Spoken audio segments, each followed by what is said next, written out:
आम्भिक। आम्भिक में दो समस्याएं। आम्भिक एक डरपोक शासक था, बहुत ही योग्य नहीं था। दूसरा इस ससुरा अय्यास बहुत बड़का था। इस ससुरा ये सब मराया है सब यही चक्कर में, सबको समझे में नहीं आता है इसे। तो इसको मतलब डेली कोई ना कोई इसको पसंदे आ जाती थी। इसको अपनी पत्नी से जमता नहीं था आम्भिक को, तो इसकी पत्नी खुद से नहीं झगड़े थी। अब जब कभी भी फैमिली में झगड़ा होता है ना, जब कभी भी फैमिली में झगड़ा होता है तो फिर बहुत बड़ा प्रलय आता है, बहुत दिक्कत हो जाता है, व्यक्ति का विकास रुक जाता है। क्योंकि सड़क पे पड़े कितने भी कंकड़ हो आपके कदम नहीं रोक सकते हैं, लेकिन एक छोटा सा कंकड़ आपके जूता के अंदर चला गया ना तो एक कदम आगे नहीं बढ़ने देता है। इसलिए समाज में कितना भी खटर पटर हो आपको विकास कोई नहीं रोक सकता है, लेकिन आपके अपने परिवार में कभी माँ बाप में झगड़ा हो जाएगा, चाचा से हो जाएगा, भाई बहन में हो जाएगा, आपका घर का विकास कभी नहीं हो सकता है। और ये हिंदुस्तान के लगभग 50% घर की समस्या यही है, सबसे बड़ा समस्या यहाँ पे। लड़ेगा सब अपने में, हद है यार। देखेंगे ना अब मम्मी पापा में झगड़ा होगा, बताओ बूढ़ो सब झगड़ा करके बैठल है सब।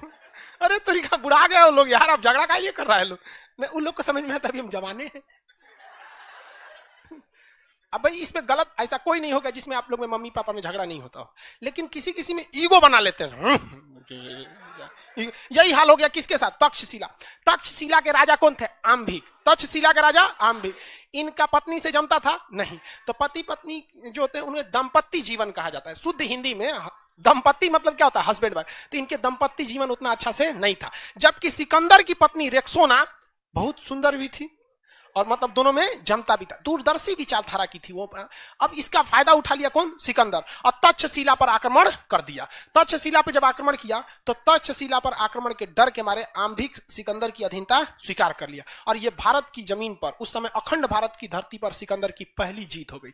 और आम्भिक यही नहीं रुका, चोट्टा उसने कह दिया कि आप आगे बढ़िए और यहां सिंध का राजा पोरस जो है, पोरस को हराने में हम आपका साथ देंगे। तो पोरस को मारने में खुद भारत का राजा आम्भिक था और सिकंदर की फौज थी। सिकंदर की फौज ने जितनी बुरी तरह से पोरस को नहीं मारा, उससे बुरी तरह से उसकी सारी सूचनाओं को लीक कर दिया गया। किसके थ्रू? आम्भिक के थ्रू, तक्षशिला के राजा आम्भिक। और पोरस को भी क्या कर दिया गया? हरा दिया गया। और पोरस को जब युद्ध के मैदान पर हराया गया तो पोरस को उसको रथ से घसीट के लाई सिकंदर की सेना, सिकंदर के सामने खड़ा किया गया। सिकंदर ने बोला कि देखो तुम क्या चाहते हो, मेरे घुटने टेक दो, मैं तुम्हारी जिंदगी बकस देंगे। कहा कि काट दो, हमको ऐसी थूकी हुई जिंदगी नहीं चाहिए, आम्भिके को दे दो, वहां पर नहीं रहना हमको, ऐसे किसी के भीख पे पलना। तो बहुत खुश हुआ सिकंदर, बहादुर ही बहादुर की इज्जत करता है वहां पर, बहुत खुश हुआ। और सिकंदर की पत्नियों खुश हो गई। तो सिकंदर को कहा कि रे ते काय खुश हो रही है रे, डबल बॉन्ड बनाएगी क्या? राखी बांध राखी। इसको टेंशन था कहीं कहीं व्हाट्सएप नंबर मिल गया तो दिक्कतें हो जाएगी। तो समझ आ गया कि नहीं आ गया? तो सिकंदर की पत्नी का नाम क्या था? रेक्सोना। सिकंदर की पत्नी रेक्सोना ने किसके हाथ पे राखी बांध दिया? पोरस के। अब पोरस को कहा गया कि देखो हम तुम्हें एक राजा की उपाधि देते हैं, तुम्हारा सब कुछ तुम्हारी वीरता को देखकर लौटा देते हैं, बदले में तुमसे एक ही चीज मानते हैं, जब तो हम आगे की ओर आक्रमण करेंगे। किधर की ओर? मगध की ओर, क्योंकि अब मगध इतना आगे आ चुका था, तो तुम हमारी क्या करना? मदद करना। अब तो घेरा गया पोरस। रीजन क्या है? सिकंदर तो सार हो गया ना उसका, नहीं क्या हो गया? बहनोई हो गया वहां पे, एगो रिश्तेदार हो गया। दूसरा हारे हुए हो यार, तुम्हारे दादागिरी नहीं चल पाएगा हारने के बाद। कितनों शान दिखा लो कि मार दो ये कर दो, लेकिन हार होती है। तो मजबूरी में अब पोरस, आम्भिक दोनों और सिकंदर तीनों अब भूमिका किधर थी आगे बढ़ने के लिए? मगध के लिए। अब यहां मगध, तक्षशिला के राजा का गुरु का नाम चाणक्य, ये कहां आए थे? मगध में। समझाने किसको? धनानंद को समझाने आए थे। और धनानंद को समझा रहे थे कि अगर ये सिकंदर यहाँ घुस जाता है तो यहाँ से आर्थिक विदोहन करेगा, आने वाली पीढ़ियों तक को बर्बाद कर देगा, आप इसको संभालिए नहीं तो बहुत दिक्कत हो जाएगा। अब इस बीच धनानंद नशे में था और ऑर्केस्ट्रा देख रहा था।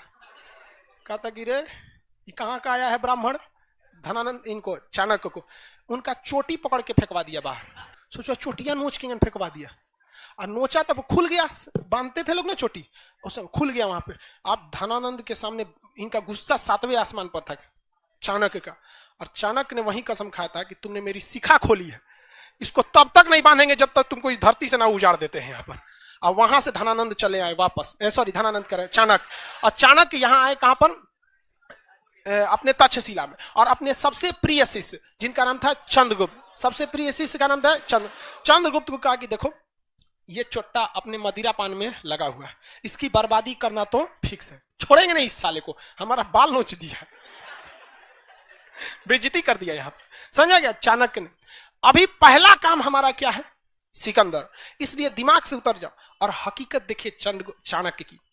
गुरु चाणक्य ने चंद्रगुप्त मौर्य को बताया ही नहीं था कि मगध में मेरी बेइज्जती हुई, क्योंकि गुरु को पता था कि जो मेरा शिष्य है इसको माइंड डेविएट हो जाएगा कि ये सिकंदर से बड़ा दुश्मन मानने लगेगा किसको, चंद्रगुप्त मौर्य, इसको धनानंद।